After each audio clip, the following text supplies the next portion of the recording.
नमस्कार शेतकरी मित्रांनो, मी किरण शिंदे परत एकदा तुमचं माझ्या नवीन व्हिडिओमध्ये स्वागत करत आहे। शेतकरी मित्रांनो, आजचा व्हिडिओ आपण पाहत आहोत आता थेट शेतकऱ्यांच्या खात्यात पीक विमा नुकसान भरपाईची मदत कशा प्रकारे हा व्हिडिओ आहे आणि आपण हा व्हिडिओ सविस्तर पाहणार आहोत। चला तर आपण व्हिडिओला सुरुवात करूया। महाराष्ट्र सरकारने शेतकऱ्यांचे संकट दूर करण्यासाठी एक महत्त्वपूर्ण पाऊल उचलले आहे। संकट सापडलेल्या शेतकऱ्यांना दिलासा देणारे उद्देशी एक महत्त्वाचं पाऊल म्हणून महाराष्ट्र सरकारने एक महत्त्वपूर्ण उपाय जाहीर केला आहे। राज्यातील 13 तालुक्यातील 53 मंडळामध्ये शेतकऱ्यांना जेथे 21 दिवसापेक्षा जास्त कोरड्या पावसाचा पिकांवरती परिणाम झाला आहे त्या लवकरच प्रधानमंत्री फसल विमा योजना ही अंतर्गत नुकसान भरपाई मिळेल। दीर्घकाळ कोरडे पडणे म्हणजे पीक उत्पन्नाचा धोका। दीर्घकाळ कोरडे पडलेल्या कृषी उत्पन्नावरती गंभीर परिणाम होऊ शकतो। जेव्हा एखादे पीक 21 दिवसापेक्षा जास्त काळ पुरेशा पावसामुळे वंचित राहिले तेव्हा त्यांची वाढ घटते, ज्यामुळे उत्पन्न कमी होते। अलीकडच्या आठवड्यात महाराष्ट्रातील अनेक प्रदेशाची अशा कोरड्या सरी अनुभव घेतला आहे।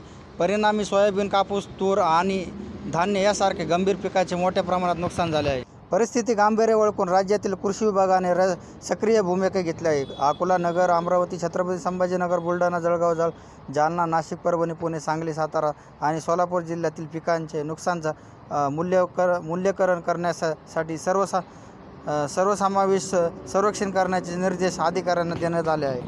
प्रधानमंत्री फसल विमा योजना ही शेतकऱ्यांसाठी जीवनरेखा।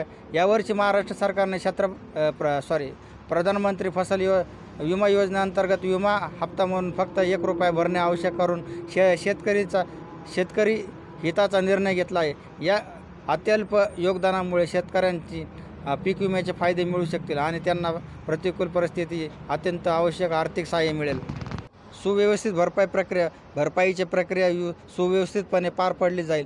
पहिला टप्पा हा विमा कंपनी संबंधित अधिकाऱ्यांकडून पीक विम्याचे नुकसान अहवाल प्राप्त होईल। या अहवालानंतर आधारे की शेतकऱ्यांना थेट त्यांच्या बँक खात्यात तात्काळ भरपाई मिळेल। पीक विमा योजनेच्या मार्गदर्शन तत्वानुसार शेतकऱ्यांना सुरुवातीला एकूण नुकसान भरपाई 25% रक्कम आगाऊ दिली जाईल।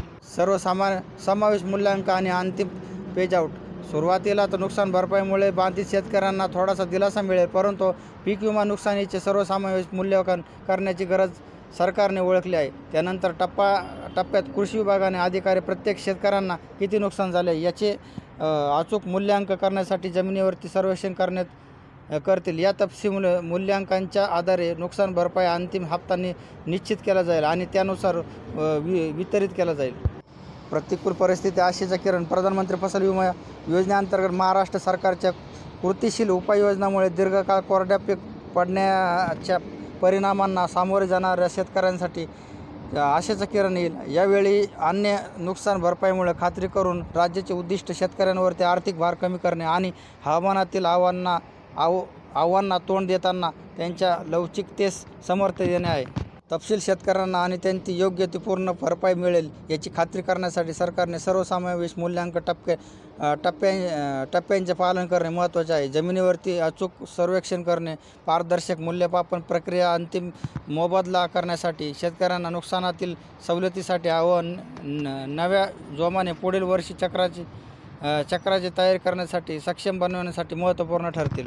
या आव्हानात्मक काळात राज्य मार्गक्रमण करत असताना प्रधानमंत्री फसल विमा योजनेसारख्या नाविन्यपूर्ण उपक्रमाद्वारे आपल्या शेतकरी समुदायांना पाठिंबा देण्यासाठी महाराष्ट्र सरकारने वचनबद्ध प्रशासने आणि शेतकऱ्यांच्या कल्याणाला प्राधान्य देऊन आणि त्यांचे जीवनमान सुरक्षित करणे राज्य आणि सुरक्षित आणि शाश्वत कृषी भविष्याचा मार्ग मोकळा करत